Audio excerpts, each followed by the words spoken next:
a public information session about individualized budgets, presented by the Rhode Island Division of Developmental Disabilities at the Department of BHDDH. Thursday, July 27, 2023. Hosted by Advocates in Action Rhode Island. This recording and related materials will be available at www.advocatesinaction.org/ddcommunityforums. And we are live on Facebook, so everybody wave to Facebook land. My name is Michelle White. If you've never met me, I'm Michelle White, and we are super excited that you guys are here. I love how many people are turning out for this because it's really important information that's going to be shared today. But for the sake of the recording, one thing that we would ask you to do, I know we do it differently when we have the community forums because those are set up as webinars, but this is set up as a meeting with Zoom, which means it's a little bit different. So you're all here, you're all able to unmute and say things, but it's really important during the presentation time that everybody mute their microphone.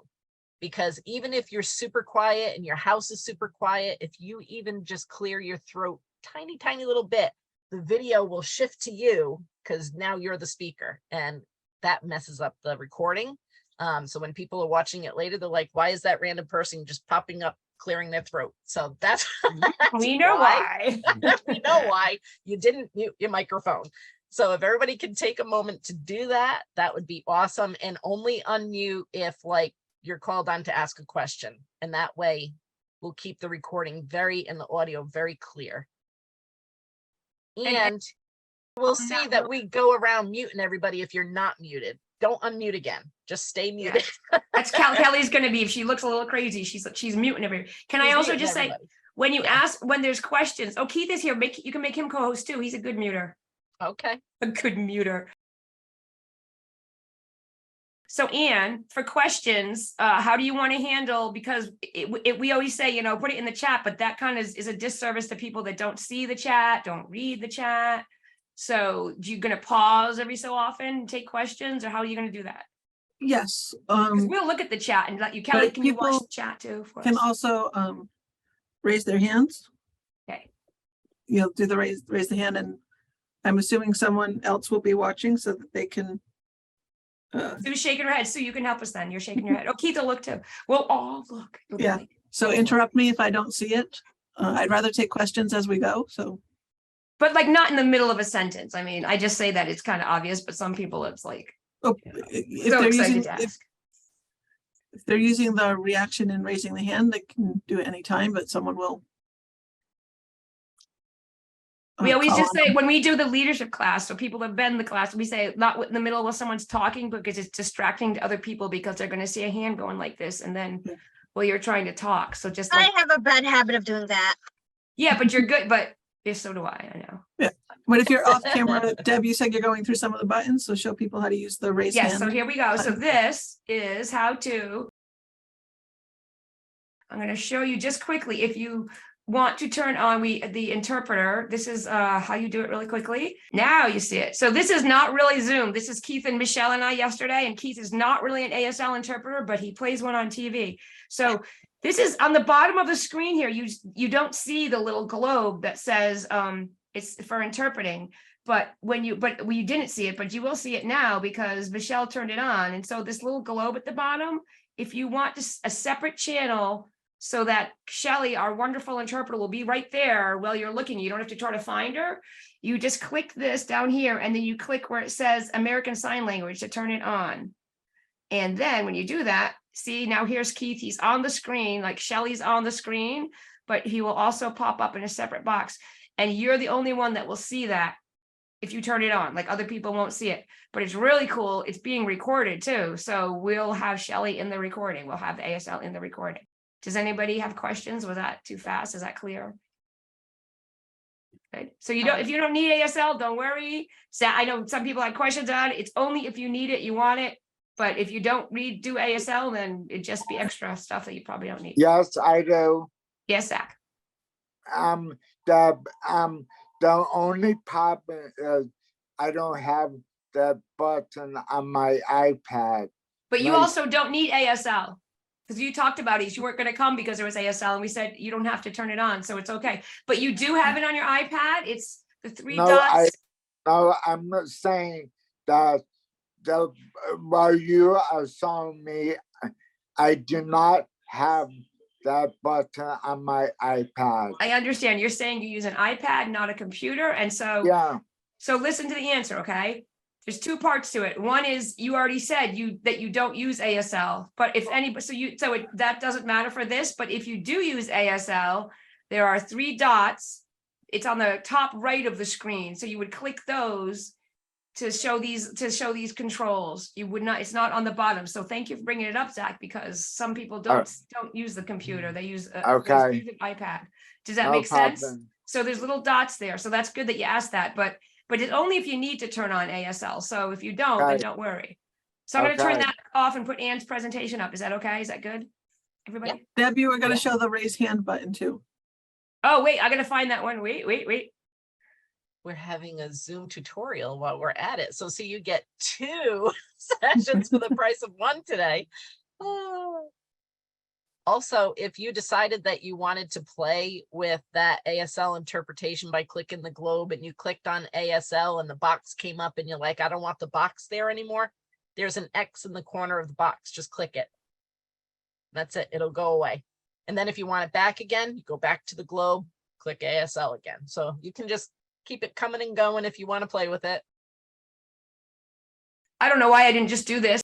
Everybody see Michelle on their screen and on their screen?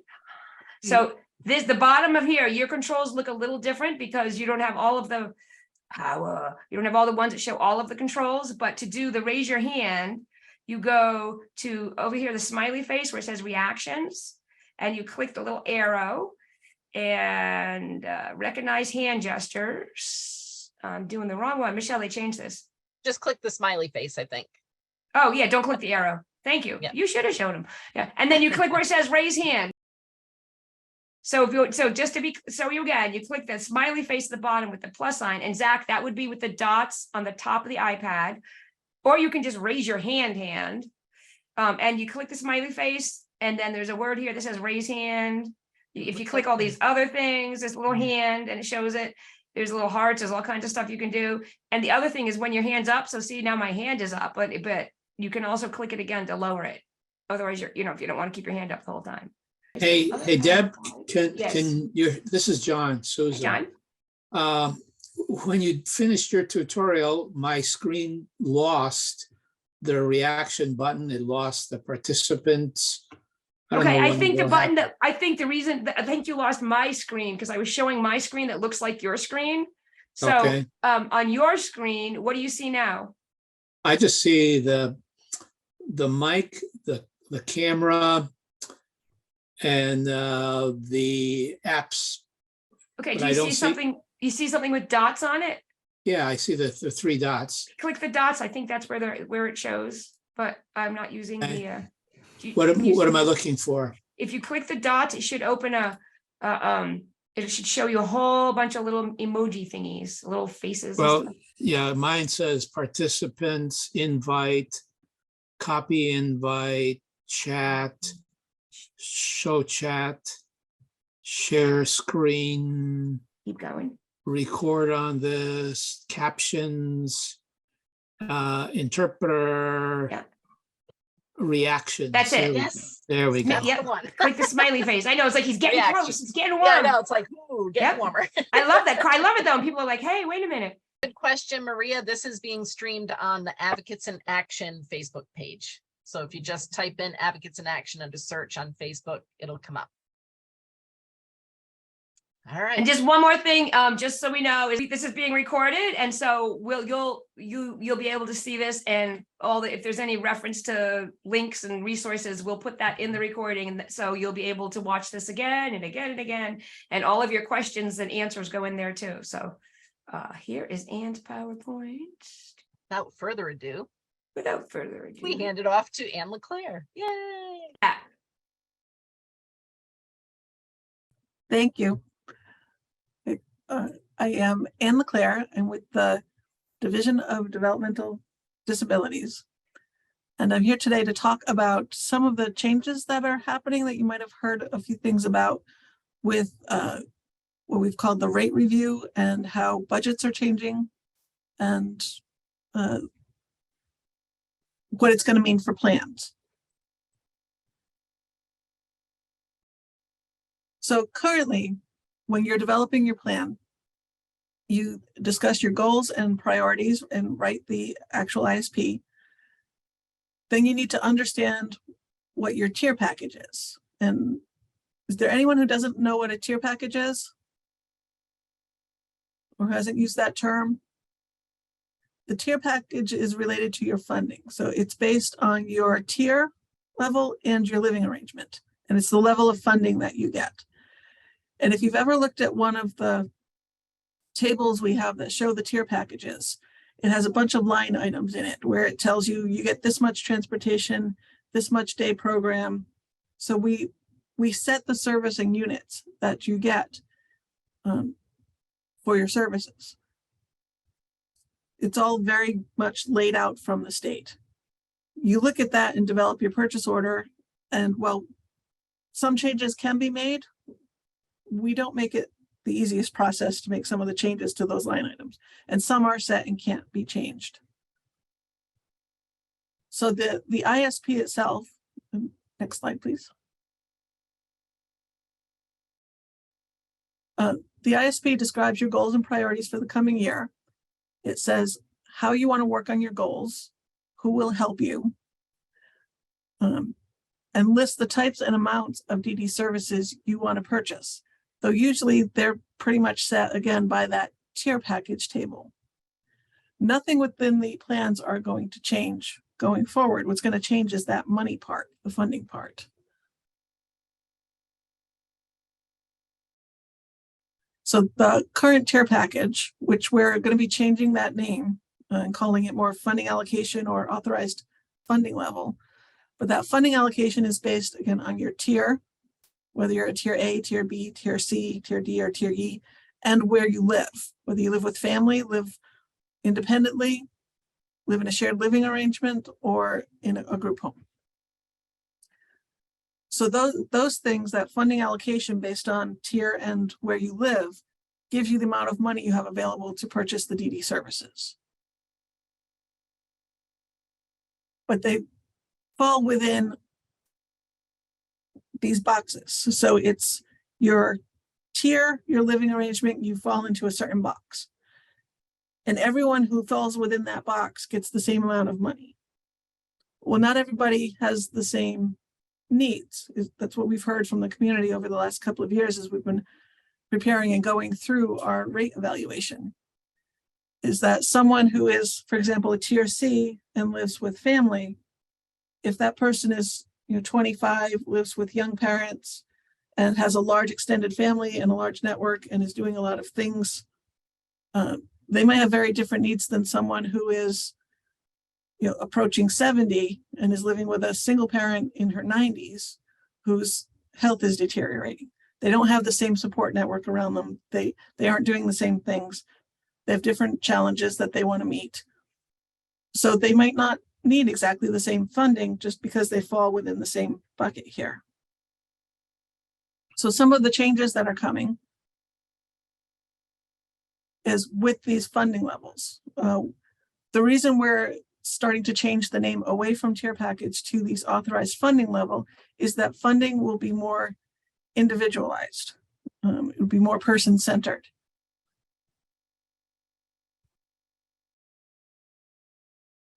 So the tier package is going to be replaced by a combination of funding.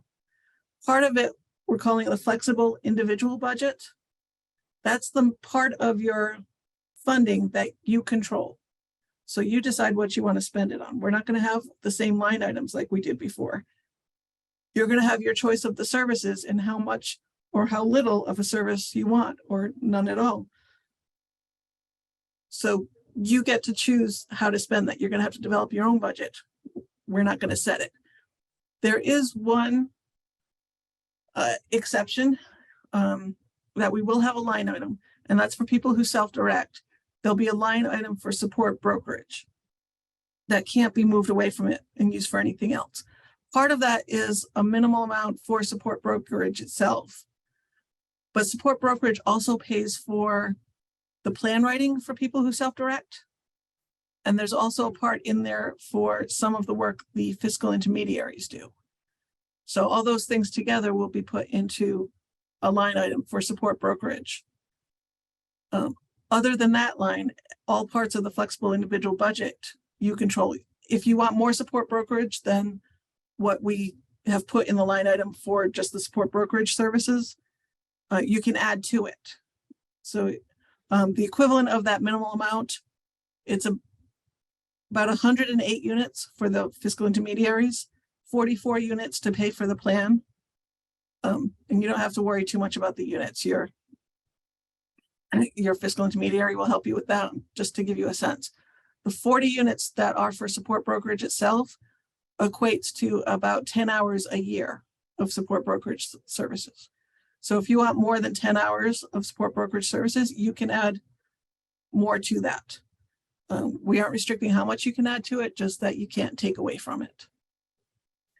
The fixed part of the budget are the amounts that will be paid directly to providers for certain types of services. For example, I was just talking about self-direction. The fiscal intermediary has to be paid. So that money can't be directed to something else and not pay the fiscal intermediary. The same for people who live in group homes. The group home has to be paid, or in shared living arrangement, the shared living home provider has to be paid. So those are what we're calling fixed costs, because if you're getting that service, it has to be paid that amount. So the fixed and flexible budgets together, those two make up the authorized funding level, what is currently called the tier package. We also have a third budget that is an add-on to that money. So currently, with the tier packages we've had, there was no line item for employment. If someone wanted employment services, they had to look at what they were giving up from the set line items that we had in there. Did you get less day supports or less of something else in order to pay for employment? You won't have to make that trade-off anymore. Employment will be treated separately, so people who need employment supports will submit a purchase order with their budget for what they need for employment. There are also some other services in the add-on budget for home modifications and vehicle modifications, which are both kind of one-time project-based. They're not recurring costs. The home modifications has existed for a while now, a number of years. Vehicle modifications is brand new. So we haven't worked everything out on how that's going to roll out. There is going to be a cap, about $15,000 every 5 years can be spent for vehicle modifications. And peer-to-peer supports and family-to-family supports also will be part of the add-on budget. Those are brand new services that it's kind of stay tuned. We haven't worked out all the details on how they'll be rolling out, but that's something that will be available this year to people. So in order to determine people's new budgets, I said it was going to be more individualized. So we're going to have to change how we look at how we fund. Right now, the funding is determined again by tier and living arrangement. The tier is determined by what is called the SIS-A. The SIS is a tool developed by the American Association for Individuals with Developmental Disabilities. It's a mouthful. We call it AAIDD. Right now, they're evaluating the tool and to come out with a new tool called the SIS-A second edition.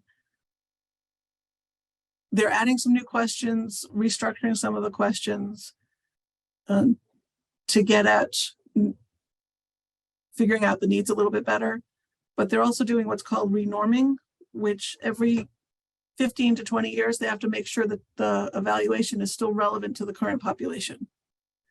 The last time they did it, they only went up to age 65. This time they're including individuals up to age 85 to look at how the SIS scores come out for everybody.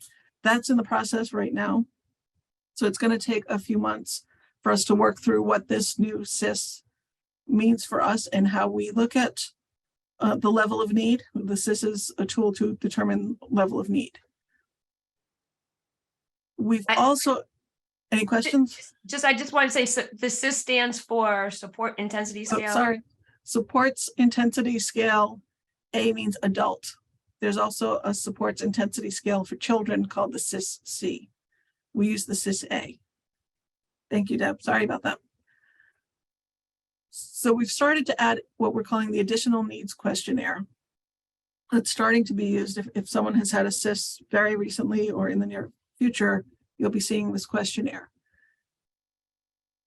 Basically, the SIS-A is looking at how someone functions. What kind of supports does a person need? The additional questionnaire is trying to get at some of those situational issues. Like I talked about the two people who have the same tier but have different needs because of circumstances around them. The things that aren't about us, but about what's going on around us. Right now, it's a questionnaire that we developed. The starting point for us developing it was what we call the S-109 process, the request for additional funds. We looked at the types of reasons those requests came in for and tried to develop questions that would get us at those needs up front instead of waiting for an appeal. We are working with our vendor who helped us look at all of our rates to evaluate tools that are being used nationally that have already been validated. Validated means that the tool has been tested and the results are objective. They know that the results are going to come out the same no matter who does the test, who is giving it. It will come out differently depending on who is taking it. So we're looking for something that we know will be fair across the board and has already been tested to get at these kind of questions, so that we don't have to wait and people don't have to do appeals to address needs that the SIS doesn't get at.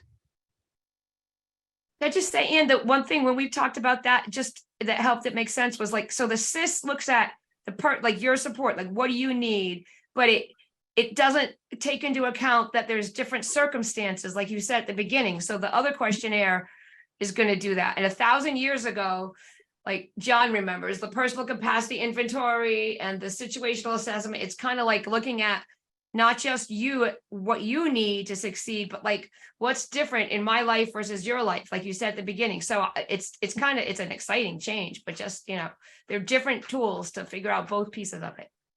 Yeah.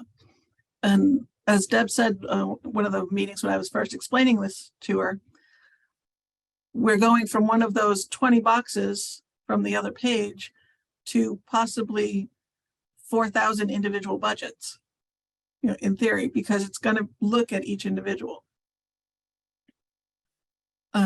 So we're now going to have more things we're looking at. So when we determine the funding level, living arrangement will still come into it, but so will the situational assessment as well as the SIS. And we're also going to follow up all of that with what we're calling an individual meeting. It's just a follow-up meeting to make sure we gutted everything. We know the SIS has been very difficult for some people, and sometimes you don't remember everything you need to say, or you think about a question and you think, maybe I didn't answer that the way I wanted to answer that. So we're going to have a meeting afterwards to make sure we got at all of the things that we needed to know and that there's nothing more to add. Kelly, were you raising your hand? Do you have a question? I was adding to what you're saying. So the SIS, it's not about, what I can't do. It's a matter of what are the things in life that you need the most support with, that if no one was around to help you, what is the number one thing that you need help with, or like something that your service can give you that can help you? Like, for example, I don't drive. So one of the number one things that my services provide is transportation, which I'm very grateful for that. Yes, thank you, Kelly. That's great. So Yeah, we're gonna have the individual meeting, and then situations can change much more frequently than people change. Zach, did you have a question? Yes.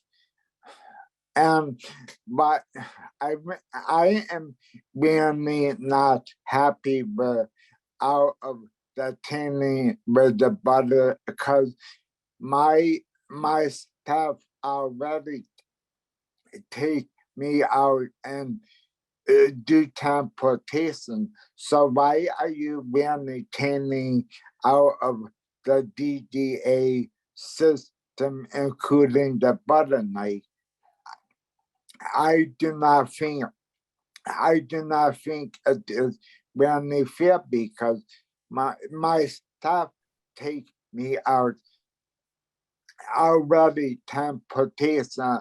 If I need to meet my dad, that I'll tell you, that by my staff will take me transportation. They will drive me to meet my dad, and they will drive me back from me to my dad to West Tony Group home right now. So I don't even see why you are taking a lot of the funding from the DDA. Like, I don't even have DDA funding, so I don't even know why I signed up for this meeting anyway. Can I just jump in? Because Zach, I know we talked about this. I'm going to anyway because my big mouth, but we talked about that, Zach. That's a really good example of what you just said, because your circumstances are one thing, but there could be somebody else, and it's not changing your funding, just to be clear. It's changing the control that you have over your funding. Because right now it's a set package of things. And we talked about this a bunch in the class, and I know you weren't there for some of them, but you can watch the recordings of other ones. But the thing is, there could be another person that lives in your area, because there's not a lot of transportation down there in South County, and they don't have staff that can do what you do. And so more flexibility is a good thing, you know, for different people, depending on their situations. And John just raised his hand. He might have something else to add to that. But I'm gonna unmute you, John. Oh, I'm sorry. Am I okay? Okay. Yeah. So I have a question about the Is that helping? budget. Is that answering Zach's question though? I thought you were going to help explain this question, or is it a separate question? Oh, I'm sorry. No, it was a separate question. Oh, I'm sorry. Did that answer it for you, Zach? Yeah, I don't even know why I signed up for this meeting. Like, I don't. So maybe No. if you listen, maybe because it's only the beginning of it, so maybe there's more information. Because I mean, I know there's more information. She just started to explain it, so you know, see if you get stuff out of it. If you don't, then you know, life is good for you. But there's so many changes. I promise you will learn something new, because nobody knows all this stuff yet. And if I don't get any out, then can I just leave and Yeah, nobody's making you stay. Yeah, okay? everybody's gonna make everybody. We're gonna make Zach stay, right? No. Zach, you can leave. You don't You have can to go. stay. You can go and Go anytime you want. That's the power of your own controlling your own Yeah, life. I won't take it personally if you Yeah. don't want to listen to the rest of it. All right, John was okay. gonna ask something. So I actually have like two questions. They're kind of related. One is, when will these changes actually go into effect? The reason I'm asking is literally Mark's ISP, PCP, whatever, everything has to be submitted by like August 1st, and we're just about ready to do it. I'm assuming that whatever we've done right now will probably apply through the next year. Am I right about that, Ian? Yes. Okay.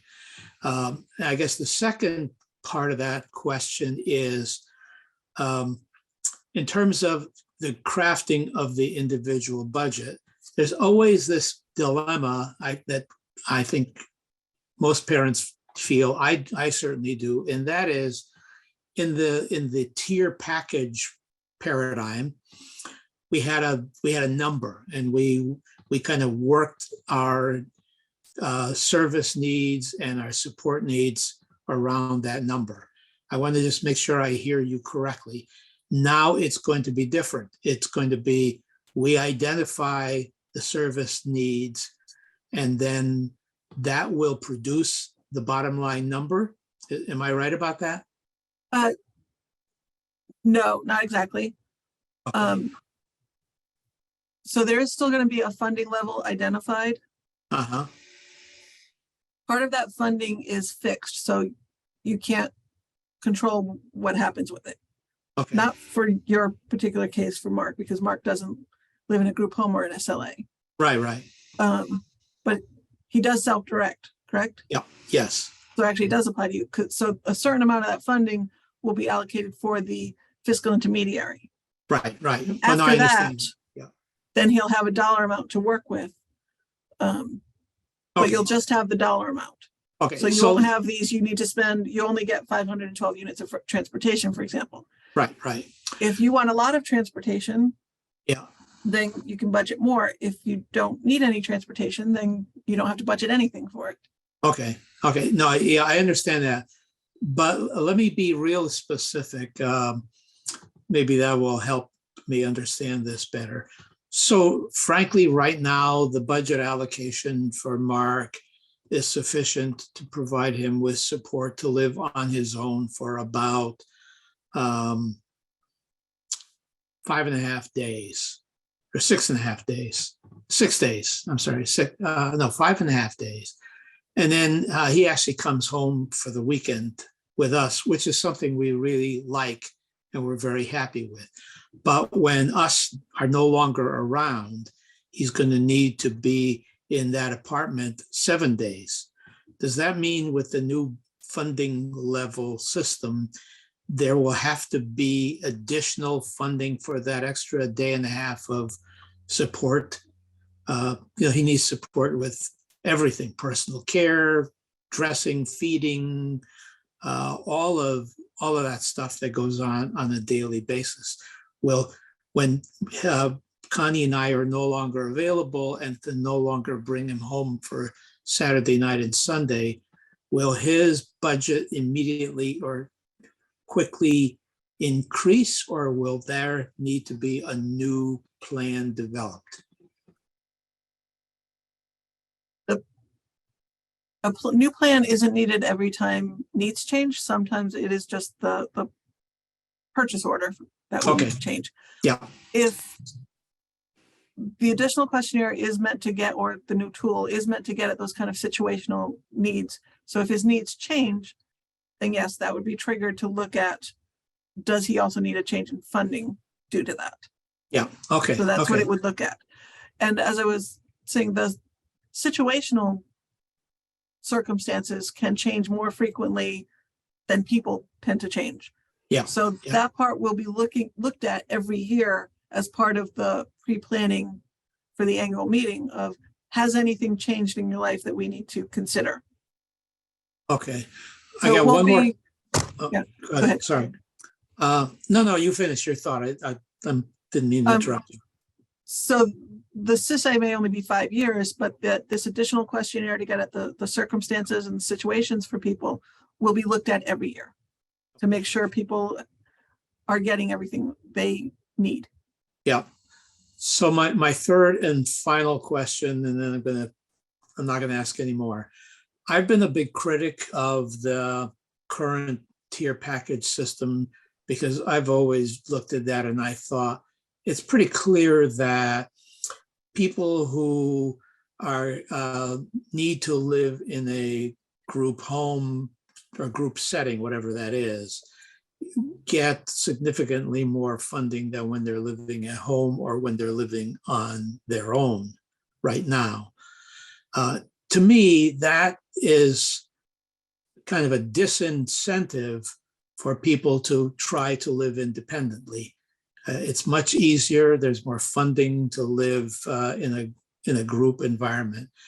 But it also seems to me that that is a contradiction to the Olmsted principle of supporting people where they want to live, including independently. Will there be some way to kind of resolve or equalize the support that people who want to live independently, although they would certainly be eligible to live in a congregate care setting, to make sure that if that money were allocated to them when they were living on their own, they would be much more likely to be successful than if they're being allocated what they're currently being allocated, which is sometimes an inadequate amount of funding. I think that's a great question, John. That is an ongoing conversation, not an easy answer of yes or no. Okay, all right. I think it will be I think it will and should be an ongoing conversation, because you're right. If we're going to fund somebody at a certain level, if they move into a congregate setting, why would we not fund them to Right. keep them out of the congregate setting? That's Exactly. a conversation that's well worth having. Yeah. For this year, the tier packages from the prior year have been increased based on the new rates. Yeah. So we did do a rate review over the last year, and the rates have gone up significantly. Those new rates went into effect on July 1st. Those who have done plans recently may not have seen it in the purchase orders, if you saw your purchase orders, but our fiscal team was fixing them. Yep. Going forward to reflect the rates. The tier packages went up based on the rate changes. Yep. So all of this that I'm talking about, these changes for the assessments, the additional assessments, and the new algorithm, we don't have this new formula to determine funding yet. So that will be coming in the next year. So this year is kind of, we're still doing tier packages as well as funding level, but we'll be moving towards, by fiscal 25, which is next July, we should have the new formula and how we're determining funding in place. That is a conversation worth having over this next year of how should we be doing that. I'm interrupting Ann because people are concerned that you're not going to get through your presentation with all the questions. Okay, So I'm I gotta done. be I'm the taskmaster, which is scary when it's me, okay? Yeah. Okay, I'm done. Yeah. Thank you, Ann. I appreciate all that information. So I'm going to talk about some of the service changes, and then we'll get into more details on the individual budgets. So some of the service changes that happened as part of the rate review, we call it rate review shorthand, but we really looked at what are our service definitions, what kind of services do we offer. We looked at everything, not just the rates for the existing services. So day going forward, we only have the center-based day program as a service. The community-based day has now been combined with some other services into the community-based supports. So community-based supports now has a much broader definition. Several of the services were very similar, the community-based day, the community-based supports, overnight supports. The real distinction was only time of day. So we removed all time of day distinction from the services, and it's all community-based supports. We also removed the pre-vocational services because pre-vocational services were meant to help people explore what they might want to do, gain some skills, maybe try some things through things like volunteering. Where the community-based day or community-based supports, the goal of those supports was to help people explore and do what they want to do, gain new skills. So the fact that one might then lead to employment interests and the others were not for employment really didn't make a lot of sense to keep that distinction. So we rolled everything together under community-based supports. We've also added a number of new services. One of them is called personal assistance in the workplace, which actually is a lot like community-based supports. But when people went to work, it caused some confusion of what is job coaching and what isn't job coaching and what should happen when people are at work. So to make it clearer, and also to be part of the add-on budget, we put in this new service of personal assistance in the workplace for the type of support some people need no matter where they are. So as John was saying, his son requires certain types of assistance 24/7. People who need that kind of assistance still need it even when they're at work. And being at work doesn't make it job coaching because it's not related to the job, that kind of assistance. It's related to the person's needs. So we are going to fund it. Part that's different is that we're going to fund it out of the add-on budget for employment because people are at work. But other than that, it's the exact same service as community-based supports. It's that personal assistance that people need. We are distinguishing that because of the budget, but that's the only reason. Discovery is another new service for employment. It's the first step for customized employment. Helps people determine what do they have to offer an employer. Discovery leads to a job plan and an approach that carves out a particular job. So it's not that you go through Discovery and then you pick up the want ads and start applying for jobs and putting in applications. That's standard, regular supported employment, like we've always done it. Discovery takes a whole different approach at how to talk to an employer and come up with kind of a win-win situation of, I can do this for you, this part of a job, so you can have your other employees do more of what they do well. It's kind of a negotiation, but it starts with the discovery of what is someone interested in, what do they have to offer. It's not an assessment like some other assessments related to jobs. It's really meant to get at crafting a pitch to an employer or potential employers and figure out who those employers are that you want to approach about how you can work together to come up with a job. Remote supports is using technology to provide some supports. So some people who just need to check in with people, or sometimes it's an alarm on a door to make sure if the front door opens, someone who's not on site is notified. Can have technology to turn off stoves if they're left on. There's all kinds of things that technology can do to help people. We talked about the vehicle modifications, and peer-to support and family-to-family support will be coming. Companion room and board and supportive living are kind of new residential options. So companion room and board is if someone has an apartment of their own and they have a second bedroom, they want someone to move in with them to help out. So not at the level, it's not like shared living. It's a more companion. So it's not to the same level as shared living. It's someone who's there to help, just to help out when needed. Maybe to have someone there overnight, just in case something happens. The person who is the companion could also possibly provide community-based supports during the day, but they'd be paid separately for that. The companion room and board could pay like half of the rent, and a portion of the board is like utilities, food, living expenses. Supportive living is a model that we envision to kind of slot between people who live independently and group home. Right now, the only option we have is shared living for that. It could be like some of the apartment programs that exist now, where there's a provider on site who's on call and can respond 24/7.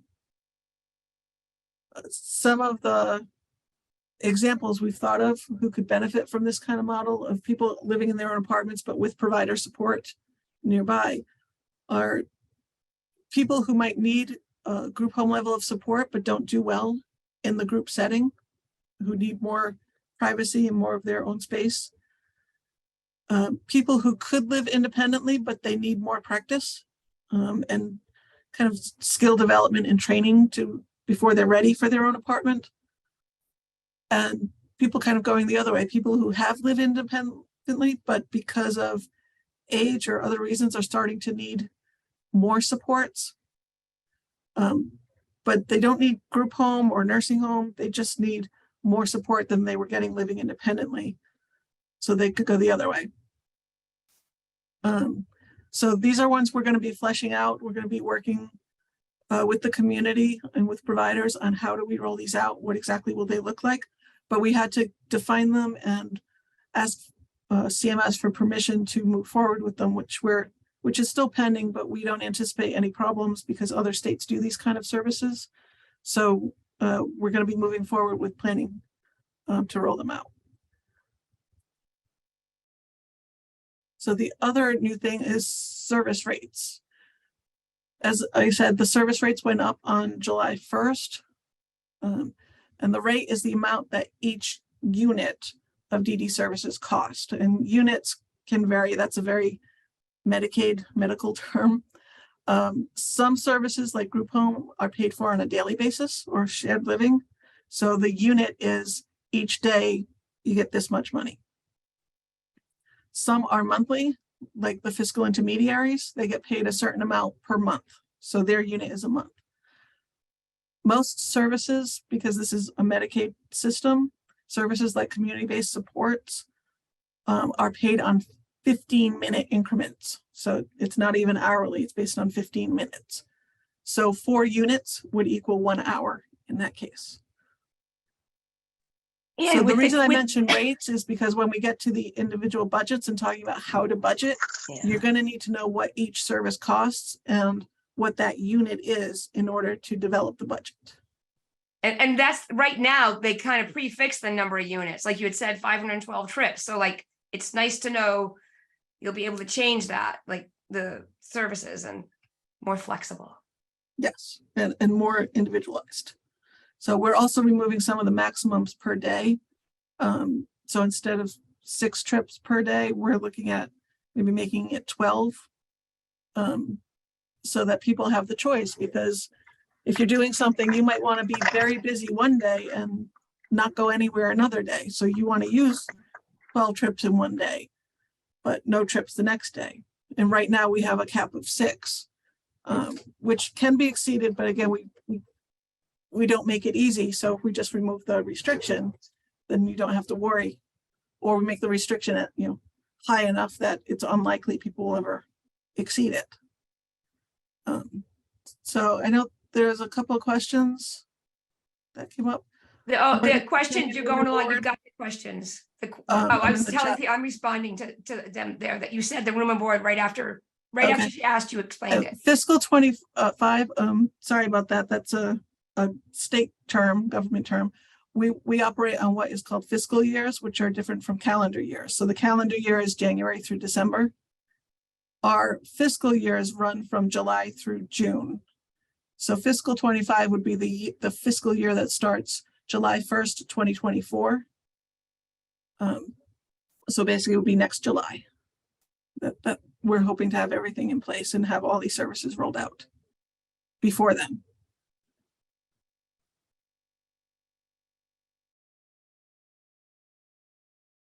Okay, so more on the individual budgets. So the flexible individual budget is, again, the part of your funding level that you control based on the goals in your plan. The individual budget submission will include the specific types and amounts of services that you want based on your goals. It does have to be reflective of the need, so it needs to be related to the plan. And because we're a Medicaid system, it has to have allowable Medicaid expenses. So we can't buy someone a car, for example. Well, we do have the vehicle modifications that will be coming out. So if you need to make your car more accessible, we're going to have funding going forward for that. But we can't pay to fix your car if it breaks, because that's not a Medicaid allowable expense. So again, just another way of talking about it, and I'm just going to keep repeating it because it's a big change. So when we were talking about it, we had to keep repeating it to ourselves, that your flexible individual budget includes most services that you can choose from. Residential, group home, SLA, and the fiscal intermediary, and those kind of fixed costs that if you're getting the service, you have to pay for it. Those are outside of your flexible individual budget. And the employment and a few other services are a separate add-on budget. So you're not going to have to decide whether you want to go to work or get your community supports. You can do both.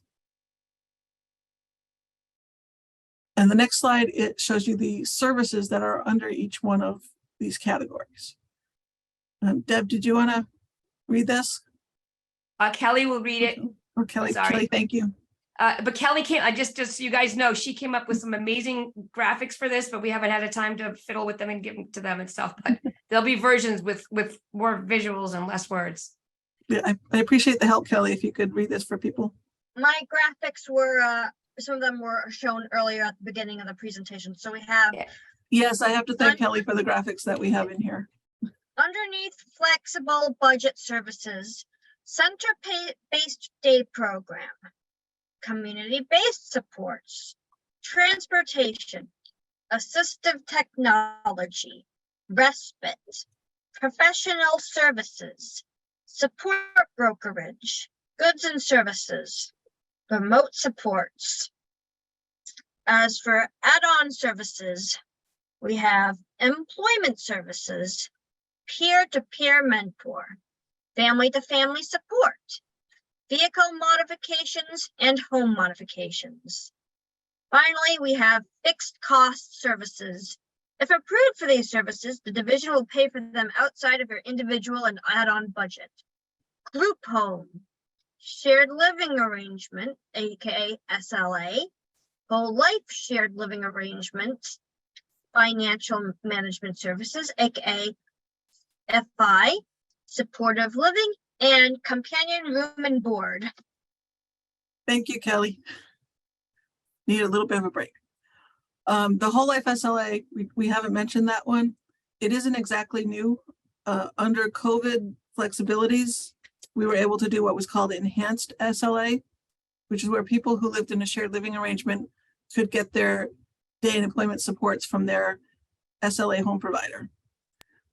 That's changing into the whole life SLA, where people who live in SLA will get their whole day from their SLE provider. Employment will remain an add-on part of the budget.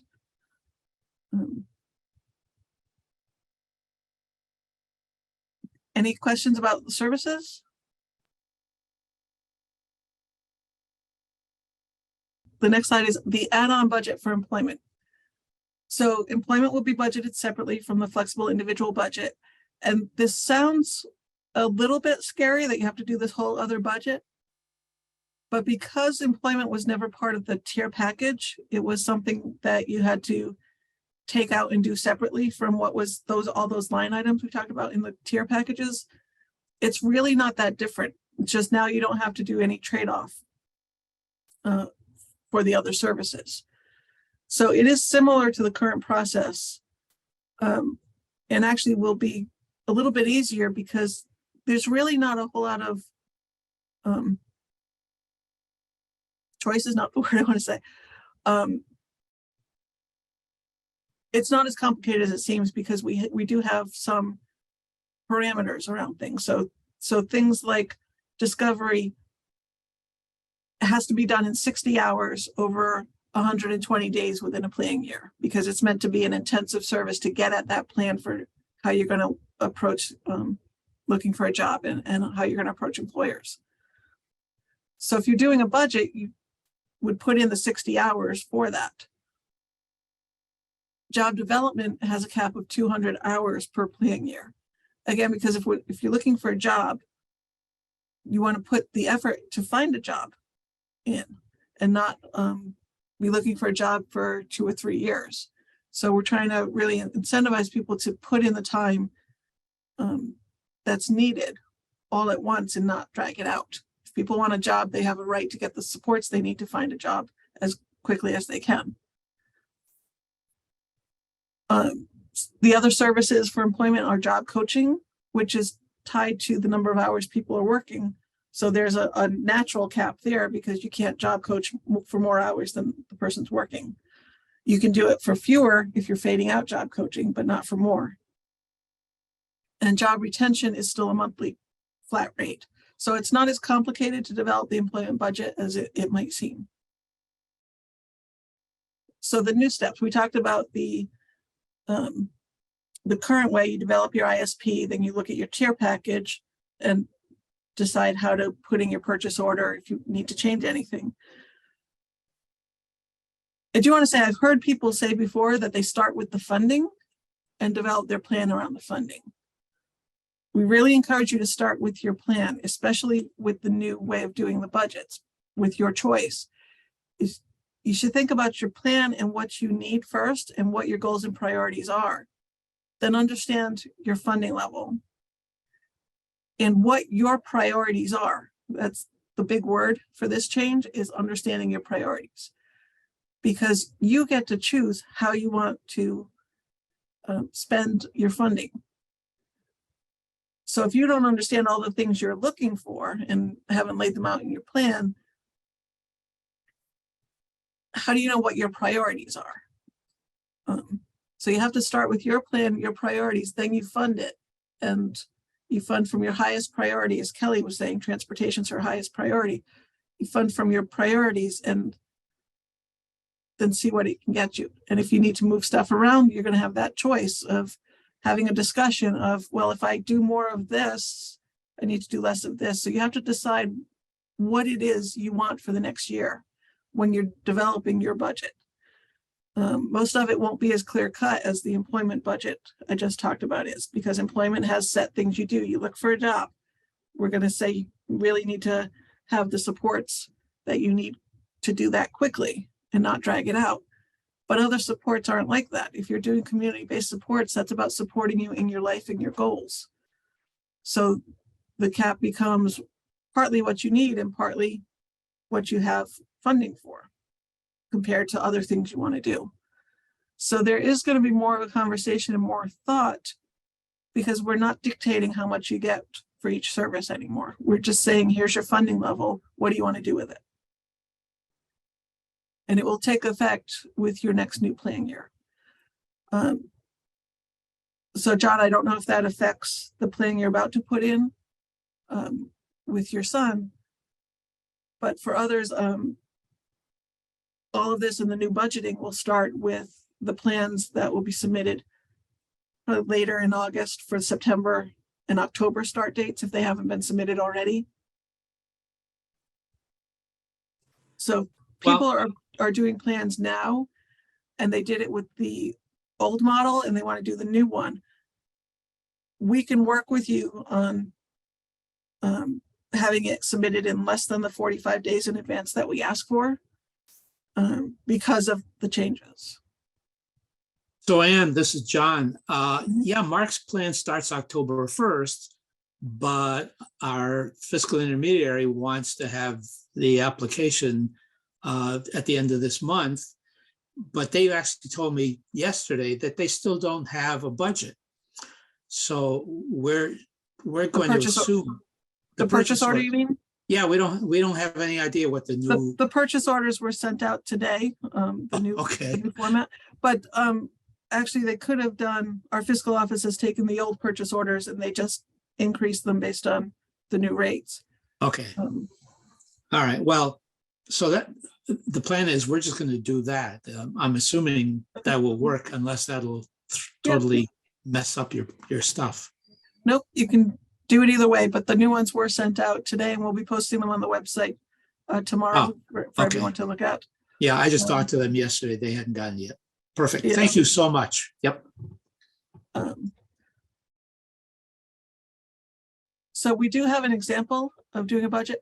Can I just say before you do, Ann, yep. because there's a couple of glazed eyes, like, so we're Advocates in Action, we work with the state and we're actually working on a lot of user-friendly tools, and not just, if you receive services, but anyway, because budgeting is, my husband does the budgeting, okay? Like but it's the same idea when you budget, any kind of budget. This is just with different ingredients to put into the budget. But once you know what you prioritize, what you want, and then you'll have the rates for the service, you'll know which services, you'll know which rates, you'll know how many units, and that you'll be able to put all that together and come up with something new. And there's a lot of messages in the chat that people say this looks promising, and I think it looks promising too, because it just means more flexibility. So, if you're sitting there thinking, oh my goodness, it's not as bad as it looks, and there'll be people that can help you get through it. Okay, there are a few questions in the chat. Can you do a combination of the whole life SLA and a few days at the center or hub? No, one or the other, because whole life is the choice that the shared living provider will be doing those services. So are new rates available anywhere? They will be posted. Yes, everything will be posted by tomorrow on the website. The new purchase orders literally just went out as we were starting this session, so providers should have them this afternoon. We did 4 of these sessions in person, and this is usually where I turn to Kelly Petersen, who's our Chief of Training, Staff Development, and Continuous Quality Improvement. It's a lovely title. I love that title. To ask her to do this section. So Kelly, would you mind? No, sure, no problem. So we also at our sessions had this guide to individual booklets available for people to take. And this is what was one of the examples that we used for that. And we will be putting this example in the guide on the website as well. So this is an example of how someone would work with their flexible budget in the new way. So we had an example here about Judy, who's 25. She lives in Providence in a group home, and she attends a DD center-based program 3 days a week. Even though she likes going to the center, she would like to find activities to do outside, especially things that help her stay active in her community. She wants to connect with her high school friends. That's important to her. And she likes to stay in contact with them through social media. She wants to find a job working in performing arts. She can do many things for herself, but does need support with preparing meals, getting around town, and remembering to take her medication. So from that little scenario, we came up with, on the next slide, her goals, what her goals would be in her ISP. So Judy has a budget. This is $80,000. Her group home is already paid for. So the $88,000 is what she has to use to pay for her services. And she's able to choose what she wants to do with those services. So we have here, one of her goals would be to learn to use technology and social media to keep in touch with her friends, keep physically active and fit, learn how to use public transportation to get to the day center and back, find a job in the performing arts, participate in more activities in her community, and remain safe. So once we know the goals, we can move on to what service is going to meet that goal. So the next slide, we have goal, learn technology and social media. So in order to meet that goal, she might go to a center 12 hours a week. And we have that total as say 15,000. Then she wants to start going to a physical activity with a group. And she's going to do that. And that service is community-based supports. So we figured that would be 8 hours a week, and we got to 17,000. Then she wants to learn to use public transportation. So that would be one-to-one staff with her on the bus, 4 hours a week, $10,000. Then we're going to move some money to ride because we want to pay for those transportation trips. And Judy wants 12 trips a week, which is 13,000 for her plan year. The professional supports is what's going to help her remain safe in the community. That's going to be her clinician that she works with, her counselor, or her psychiatrist. And for that, we had 9,000. So if you look at the total, Judy has spent 65,000 out of her $80,000 total. So she still has 15,000 to do other things that she wants throughout the year as things come up or things change. Then we have her add-on, which is totally outside of all of that money.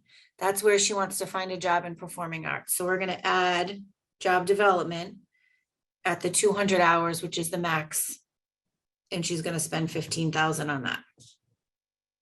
Can I ask you, the two numbers, it's just a coincidence that they're the same number? Yeah, Okay. yeah, we figured that out. These are after not we the same thing. The need top to line change the there. numbers. Okay. No, it's not. So her total budget that she spent is really 65,000. So, the 15,000 is add-on, so that's above and beyond. That doesn't, it's unfortunate that they both totaled around 80,000 because it makes it a little bit harder to understand. But yes, yep. That's the example we had. Does that help clarify? So once she gets the job and when the job development's been done, does that money carry over into, like, to go to provide some job coaching at that point? Or do you have to put separate, you have to put a separate line item in for the job coaching money? Yes. Okay. So basically, if you got a job within the first 6 hours of job development, the $15,000 was never used, and that's fine. But in other words, so you only use so much of it. So Right. each line item, you're going to have to put a dollar amount for. Sometimes you don't know how much job coaching you're going to have Right. to do. So how do you come And- up with that number? That's why we would say, wait until you actually have the job, then do an amendment to the plan and the budget saying, Gotcha. now have a job, we're adding job coaching as a service. And Okay. job coaching can't exceed the number of hours the person works because it's coaching while on the job. So you would add the PO, the add-on after. Yep. Yep. Okay, got it. Yeah. That's what I didn't understand. All right. Yeah, thank so you could say, we found a job, if you do it in the first 6 hours, yay, great Yeah. job. Thank you. Then Well, you say, we I- no longer need job development, you can rescind that, we need job coaching for, if the person's working 10 hours a week, we need it for 10 hours a week for. Yeah. So however this long is you're planning to do constantly the job changing coaching. throughout the plan year. The service, it's constantly changing if. Well, not constantly, but if you're starting with discovery and then doing job development and then Yep.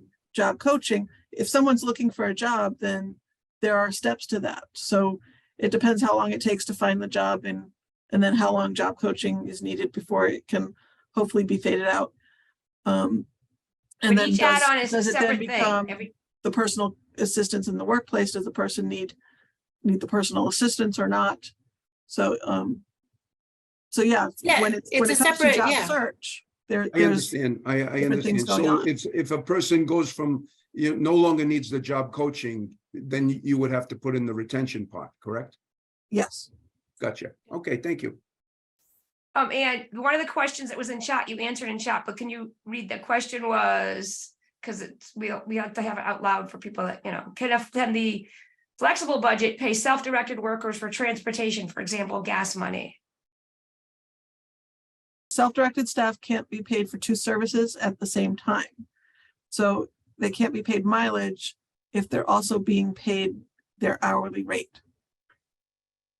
Quick question, if that's okay. Yes, So I was looking at the example that Kelly gave and the one-on-one community support because she wanted to get out in the community, and there was like 10,000 set aside or planned in her plan. So do they need an FI too, or who's gonna, let's say Judy, I think her name was Judy, the sample person. So if she hires that person to help her out in the community, do they need an FI to pay that, or does that person does BHDDH, how, or does she go through an agency for that? You see the community-based. the community-based supports, this was something I didn't mention before. So you can see the community-based supports group and community-based supports one-to-one. Mm-hmm. We So do that have was an different rates now for one-to-one versus group services. We no longer have ratios. Again, there's one exception. We still have ratios for group supported employment because it depends how many people are in the group. But for other services like community-based supports, the one-to-one rate is the same no matter what someone's tier is because it's all one-to-one service. The group rates depend on the person's tier. So it doesn't matter if if there's 2 people and then there's 3, then there's 5, then it's back to 2. Previously, the providers had to track those ratios and bill each 15 minutes based on how many people were in the group. And how many staff people there were as well, the staff to participant ratio. Now it's just if there's a group of people together, you bill the person's tier. So it's made billing easier going forward for that. But that's why you can see the 4 hours to 8 hours, even though it's both community-based supports. The 1-to-1 is at 4 hours, the group is at 8 hours. If you're doubling the hours, you would think that the rate would double, but it doesn't double. The first line is not twice that of the second line because they're not being paid the same rate because one is group and one is 1-to-1. Sorry, that Gotcha. does not Thanks. answer your question. So if a person is going through self-direction, they can have these supports. The center-based supports has to be an agency, obviously, but community-based supports could be self-direct or agency. The transportation one is self-directed. We have the option for people who are completely agency-based to self-direct only for transportation. They still have to pay a monthly fee to the fiscal intermediary, but it's much lower than the fee for people who are hiring staff. Gotcha. But Okay, people thanks. can put some money aside for Lyft, Uber, to pay mileage to a neighbor or someone who's driving them. Wouldn't actually have to do it for the ride program. That can be done through the standard purchase order that the state has a contract with RIPTA, so we pay them directly. They get the same rate that our providers get. So we take care of that. But for any other types of transportation, if you want to use other alternatives, you can self-direct just for transportation. So we, Perfect. Thank you. Another question in the chat, and so before it goes away, was how do you work job supports when a person's works flexible hours? Do you estimate the number of hours of personal support in the workplace, for example? That was clear, so she might be able to ask it more clear than I alliterated it weird. But. Yes, you would estimate probably on the little bit on the high end, but try to come up with an average. Maybe look at the past if they've been employed for a while. Look at the past number of months and come up with an average and determine your budget based on the average. If it winds up not being enough, you can always amend the plan. If you overestimate, you can always amend your plan to shift the money to something else. If people are going through the FI or agency, it's not, shifting money isn't something that's easy to do. That's why we want to try to get more upfront as we can. So if money needs to be shifted because there's not enough, we would look at like the last quarter. Can you wait? Or but we would recommend that you really think carefully about what you need to shift and try to keep the number of changes to the plan, group them. If you're going to make a change, look at everything and group them and spread them out so that there's time to process everything. So related to what I'm saying, a question just popped up of how difficult will it be to shift money if needed for different services? We're hoping not that difficult, but it does take some time, as I said, for it to be processed. So trying to shift money on a monthly basis is not what we would recommend. We would recommend evaluating, and if you need to do it a couple times a year, by all means, but it shouldn't be something that people are trying to do every couple of months, or because you should be thinking about what's going on. If we're also trying to see if we can make it a little bit easier to bill that. You would submit an amendment form, which is a 1-page explaining what the change is. Because if there's a shift in money, then it's related to the plan. So we need to know what's going on with your plan and your goals that you're funding differently. So if, for example, to go back to Claire's question, if someone needs personal supports in the workplace and they were working 15 hours a week, but they wound up dropping down to 12 hours a week. Well, after several months, they're going to have quite an excess. And if it doesn't look like it's going back up to 15, then they might want to say, well, we're not working as many hours. We don't need as much personal supports in the workplace. So we're doing more community-based supports because we're not having that time at work. So actually, that's a horrible example. I'm sorry, because the personal supports in the workplace is part of the add-on employment budget and cannot be shifted to anything else. So sorry. Let's say it was community supports and they thought they were going to do, so much for community supports and they wound up not using it all, but needed it for something else. Maybe they needed more professional supports. Maybe something had happened, medical issue, they need nursing coming in. So they need to shift some of the community supports to nursing. Then you can shift that. You just do the amendment form saying, here's why we're shifting it, what we're shifting it to. And a new purchase order would need to be submitted with how you're spending the money. The same process everybody does now. Yes. None of that's changing. Jack Hawley has had his hand up for a question. Yep. So just to get back to so if a DSP provides community supports, picks the person up at home, takes them out into the community supports, doesn't do what they do, and then drops them off at home. I'm not sure if you said that the transportation. So would you bill 2 units of transportation for that, or is that included in the rate? I'm sorry, can you give me the example? This is an agency-based? An agency-based, yes, I'm sorry. I joined this today in because I was on vacation and I didn't even make the other. No, that's great, Jack. Yeah.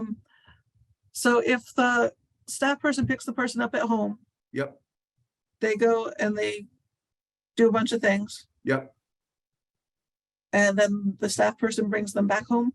Correct. Yes, you would bill only 2 units of transportation because the community-based supports or center-based day, both of those include transportation like in the meantime.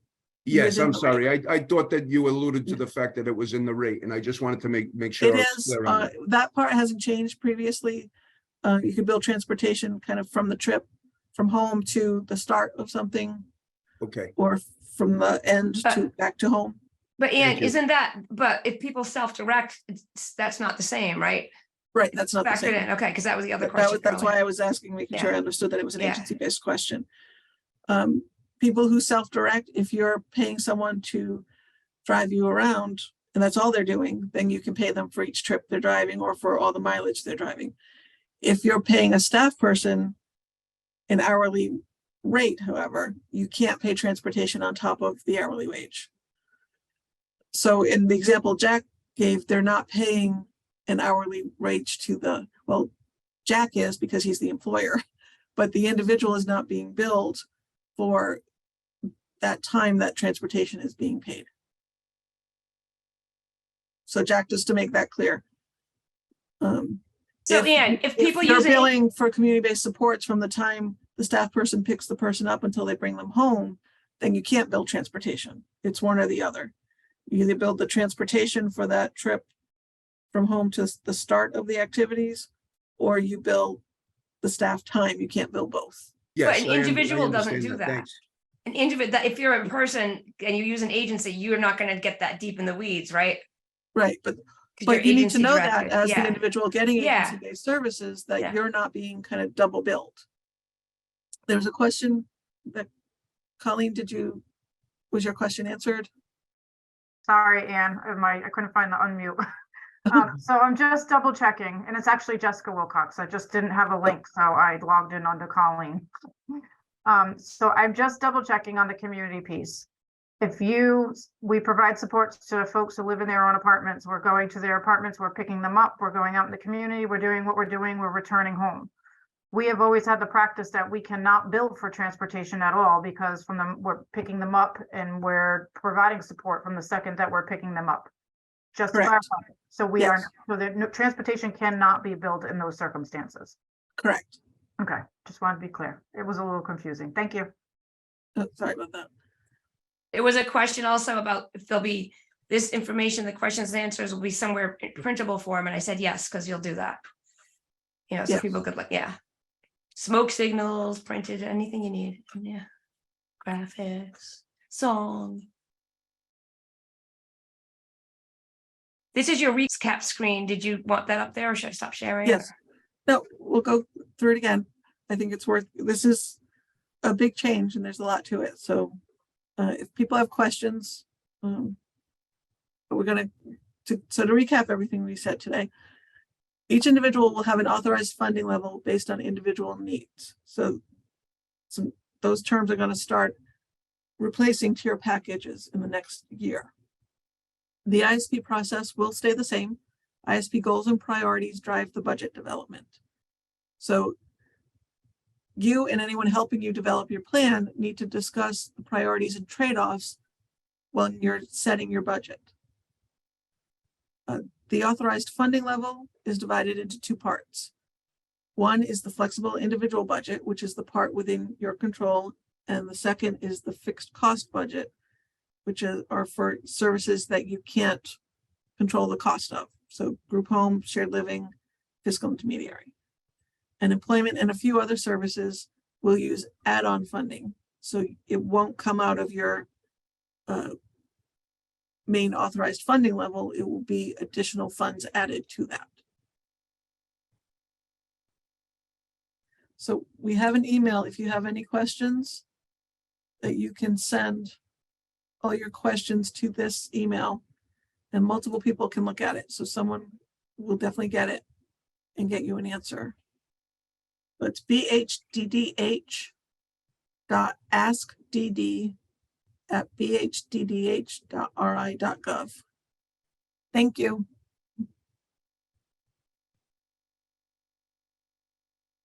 Are there any other questions, concerns?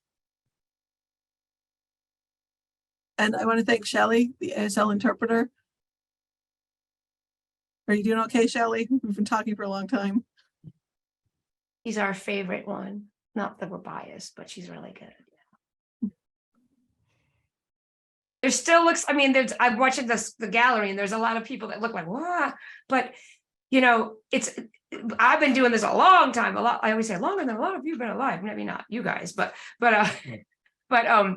it's a good thing from my perspective. And Sue's shaking her head because she and I have both been doing it a long time, and it's flexibility, and but it's new, like the system is changing, so there's going to be speed bumps and stuff, and that's why that Ask DD email is there, and what ANA, what we try to do is help make it easy to understand, as easy as possible in whatever format. And there's another question from Linda Armstrong. Yeah, I just wanted to ask, there was something mentioned about assistive technology. And so what exactly is that going to be covering? It's kind of a broad. Assistive technology is a service that has existed and isn't changing. It can cover all kinds of things, from very low tech things that help people to actual, iPads and things, that kind of technology that can help people. Will it also help, will it also be funded to help that person learn how to use it? Yes, Okay. that can be funded under, we haven't funded it under the specific assistive technology line item. It's come out of community supports, but we definitely want to make sure people know how to use the technology they're buying. So, because you might need a professional to kind of help them do that. Yeah. Oh, you said that, sorry, complete tangent. Professional supports are also changing. We only had one rate for a whole bunch of professions. The professional to help someone learn to use technology is not one of the professions there. It's licensed professions. So there's going to be different rates for 8 different professions, ranging from interpreters to nurses to psychiatrists. And there'll be 2 rates for each one of them, whether it's a telehealth or in-person visit. So that we're still waiting for all of the new codes on all of that. Everything within our system has to be billed with a code, and some codes need to be developed and put into the IT system. It can be a little bit of a lengthy process. We don't have them all yet. but you can still get the services. We'll work with your providers and whoever's putting your through your billing, whether it's your provider, agency, or a fiscal intermediary, how to do that. But just so people know that if you're paying for a psychiatrist, it is going to cost more, because we were paying psychiatrists less than $60 an hour, which is very low for a psychiatrist. So the rates have gone up to be more commensurate with what those professions typically pay. But when the rate table is out tomorrow, you might want to look at those rates, because it is something to consider when looking at professional services. LeClerc put in, so professional fees will be trade-offs for other services. Yes, more than they have been, because the rates were so low, a lot of people couldn't find professionals who would accept the rates. So they either had to go self-directed and pay something different. But our standard rates are now more in line with going rates. So hopefully people will be able to find the services they need more easily than they could. So, and John had his hand up, and Tammy and Linda has another one. Linda, do you know about the technology fund? Just while you don't lose that Yes, opportunity. I know about that, but I'm still not clear how the person, a professional person who might need to come in and help the staff learn, like about augmented communication, or how to use that device, which isn't just easy for the person or the staff in assisting them to do. How would that be paid? Are you self-directed or agency-based? No, agency-based. Group home. We'll work with the agency on how that gets paid. Okay. So we'll come up with better guidance for everybody on that, because that is a good point. So we will come out with better information on that. Okay, thank you. And then John's hand was up, and then Tammy's was up after his. So Ann, just back to the psychiatrist thing. Why is the state paying through the service system for a service that is covered by health insurance? Sometimes because people need more than health insurance will cover. Okay, is that the condition? I'm just concerned that, people use up their service funding to pay for a whole bunch of professional things that is already supposed to be paid for by either private or even straight Medicaid, or even just dual eligible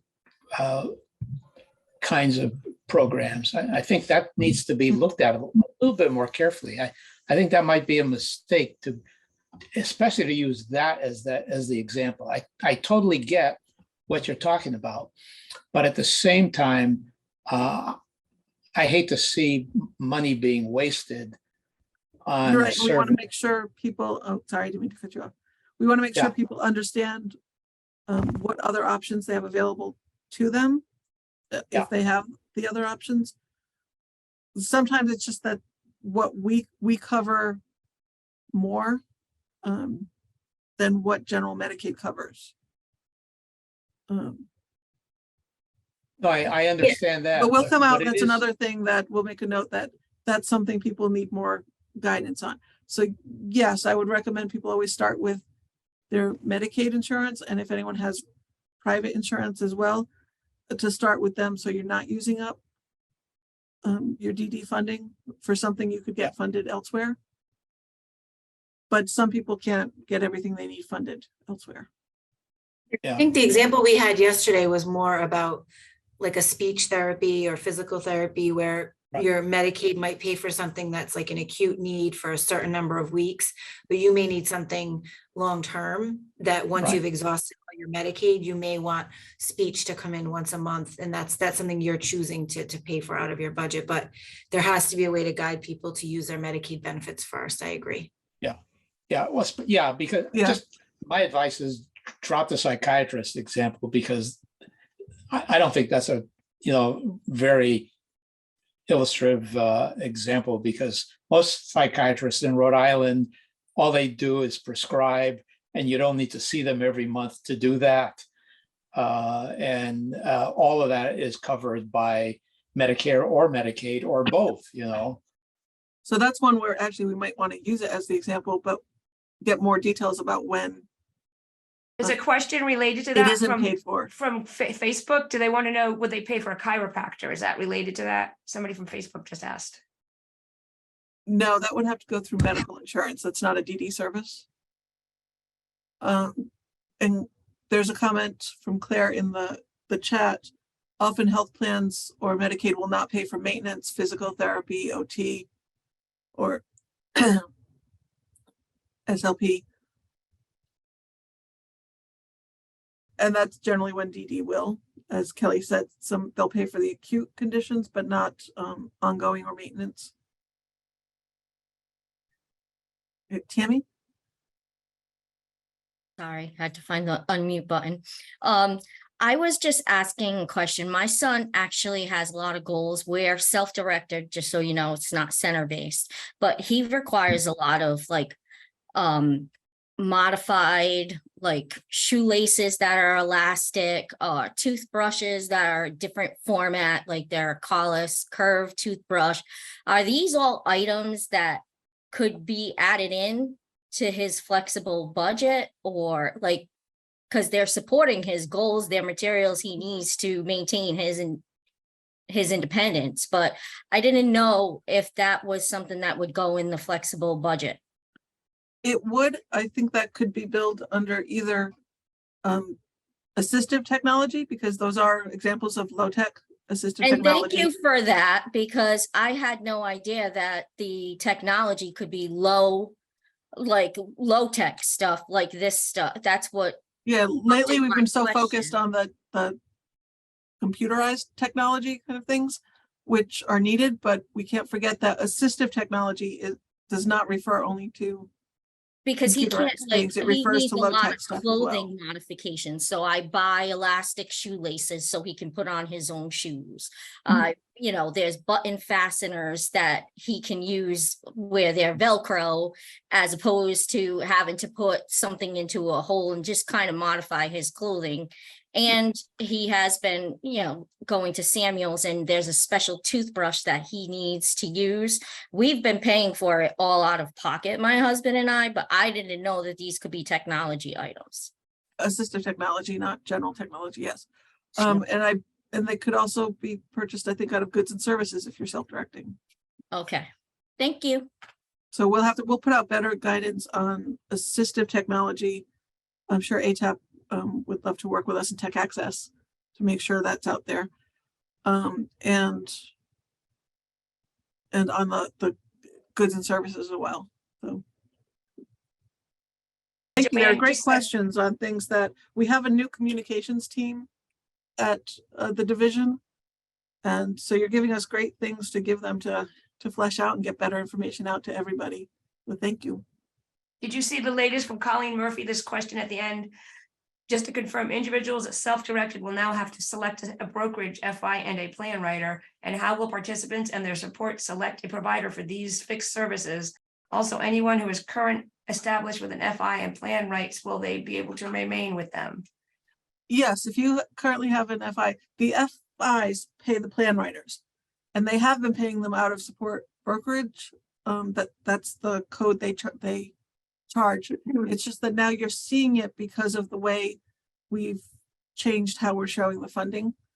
So that part will be allocated to the support brokerage line. So some of it is paid for the FI, some of it for the plan writer. So you won't have to find your own. It will be exactly as it is now with your FI and plan writer.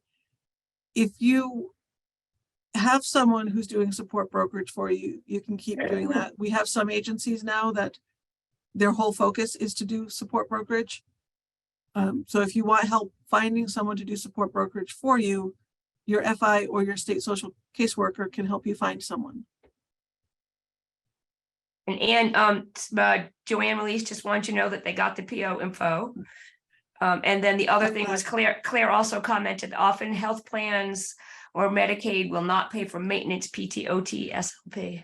What's SLP? SLP? Speech language. Speech language. Oh yeah. Okay. So Anne, I've got one, this is John, I've got one more crazy question here. I go to way too many of these things, but when I go to conflict-free case management discussions, I keep hearing that plan writers are no longer going to be paid by the state. And now I'm hearing that they are. Well, right now they are, because that, what you're hearing about conflict-free, which is coming in the future, it's not here today. So I'm Okay, talking about so- today. There are reasons why Okay. we didn't combine this presentation with conflict-free. There will be more presentations like this for conflict-free case management coming later in the year. And we might even do a follow-up to this one on these kinds of changes in the individual budgets in the early fall. We'll see how things go and what questions we're getting from people. We tried doing these in person. We actually had 4 sessions in person in the last 3 weeks. And the combined turnout is less than this turnout for those 4 sessions. Oh, yeah. Not a lot of people came in person. So I'm not sure if we're gonna offer some more in person, though I do think we had some great conversations with the people who did come.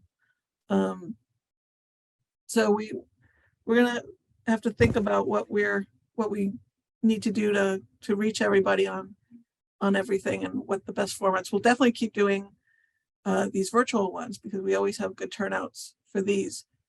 But for the people who want things in person, we want to make sure that we're offering some other options as well. Okay, so we're working on some of the materials for this. We'll be cleaning them up and we hope to post them all tomorrow. We'll also be working on our website over the next number of months to improve finding things because we know some of this is difficult to find. Shorter Most of this- URLs, shorter.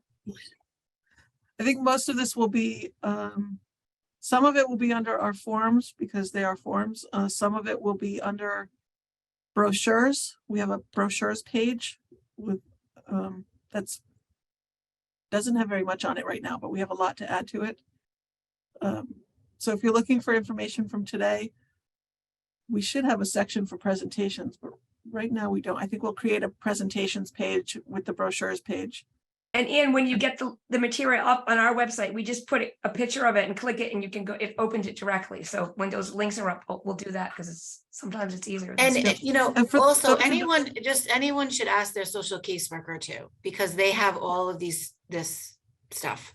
So if you don't have it or you want copies or, you know, they should have them with them. And if they don't, they have copies and they can get them to you. So ask your social caseworker.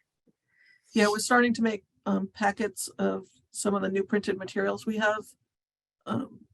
So when caseworkers go out to meet with people, they can bring copies.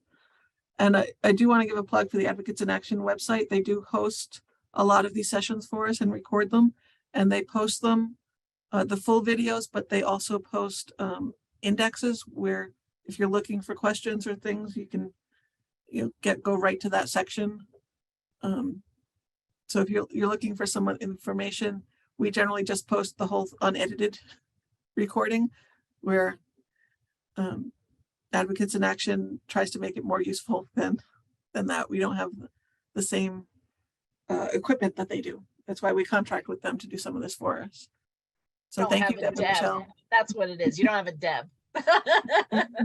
Yeah, subcontract out Deb. So I think that all the questions have been answered, hopefully. And I know that we've gone over by 20 minutes, but we want to thank everybody for being here. Thank you so much, Anne and Kelly and Shelley, interpreting down there. Thank you so much, everyone, for being here. And did you have any final last thoughts, Anne, or? No, just we definitely do want to hear from you. So if you have questions, thoughts, things you'd like to see more information come out from us on or clearer information, please let me know, or you can use the Ask DD email. Because like I said, we do have a new communications team, so we are trying to make information more plentiful and easier to understand. Awesome. All right. Well, with that, thank you so much, everyone, for being here. And we'll see you next time. Thanks. Right. Thank you, everyone. Thank Bye. you. Thank you.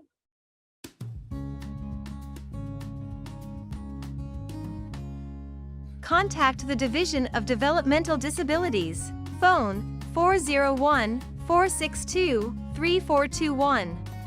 Para dejar un mensaje en español, 401-462-3014. Email bhdh.askdd@bhdh.ri.gov. You can watch this recording again and find out more about the topics that were discussed at www.advocatesinaction.org/DD Community Forums. Produced by Advocates in Action Rhode Island for the Rhode Island Division of Developmental Disabilities, 2023. Remember, nothing about us without us.